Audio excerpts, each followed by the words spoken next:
Hey folks, Tammy here. I've been a nurse for 14 and a half years. In our last video, we discussed citric acid. One of the things that is my passion is bringing awareness to the food system and what we're putting in our bodies currently. Today's chemical is sodium benzoate. That's sodium benzoate. If you look at the soda that you drink, or hopefully you don't drink, it is contained in both diet and regular soda. You can also find it in your cosmetics. You can find it in your condiments. Matter of fact, I talked about going through my refrigerator last time and pulling out condiments and writing down everything I found that I couldn't pronounce that was a chemical. This was in almost every condiment that I had. So needless to say, all of it got thrown out. So one of the things about sodium benzoate, the FDA is also using it in, it's an industrial cleaner as well. One of the condiments that had it in it, below, I think it was, I don't remember, maybe it was soy sauce, it said at the bottom, do not consume with vitamin C. Well, if I really wouldn't have been looking for that, I wouldn't have seen it. Sodium benzoate combined with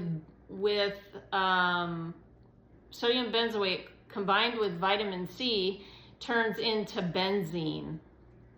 Benzene is carcinogenic, and one of the things, it's interesting that the FDA allows certain amounts of these chemicals in our foods.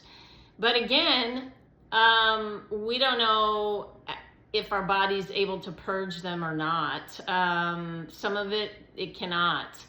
If you are currently sick or being treated for any type of illness, sodium benzoate is probably something you're going to want to remove from your diet. Some more information I found on it.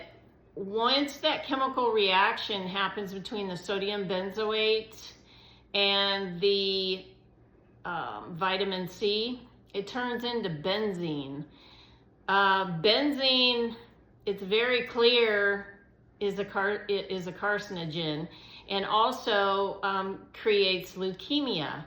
So say you had a soda and then later you thought, well, I'm going to have an orange and then I'm going to, wash it down with that Diet Coke I opened. Well, that chemical reaction is happening possibly after you consume both of those. So I guess what I'm saying is we got a lot of chemicals in our food that shouldn't be. And you might think, oh, well, it's just a small amount.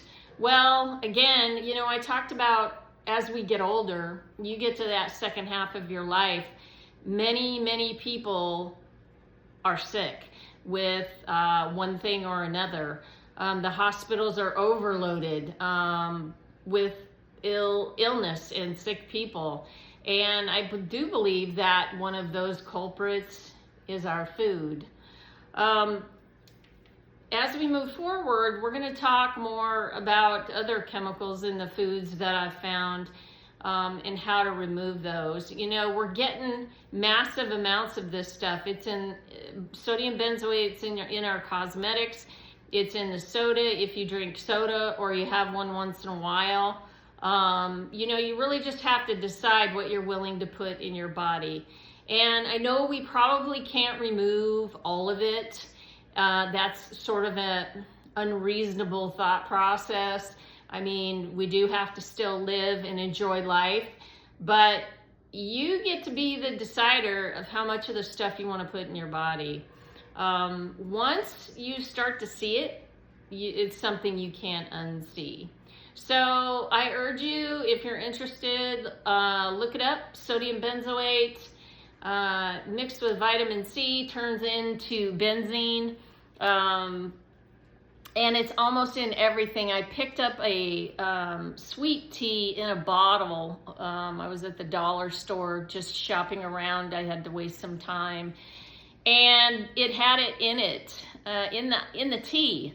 And again, this is stuff we're using as industrial cleaners. They're also using it as a food preservative. Also, there was some literature and some research about what it does to lymphocytes. Lymphocytes are a major player in our body with cancer.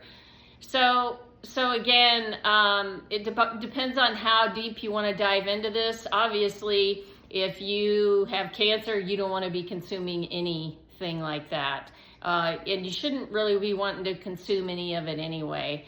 Also, there was some more information about how it affects children and can increase ADHD. So you definitely wouldn't want to be giving it to your children. So anyway, that's it for today. We will look at another chemical on my next video. So for now, Nurse Tammy, I'm out. Have a great day.